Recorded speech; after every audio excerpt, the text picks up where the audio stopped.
Here at Highland Hill Farm, we sell sunset red maples. These are good examples of what sunset red maples are, what they look like in the fall. They are deciduous, so over the winter time they do lose their leaves.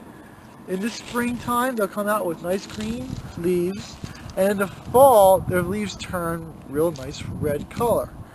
A sunset red maple is a large maple, so don't plant it too close to your house. Plant it someplace where it will provide shade for you and many generations to come can enjoy it.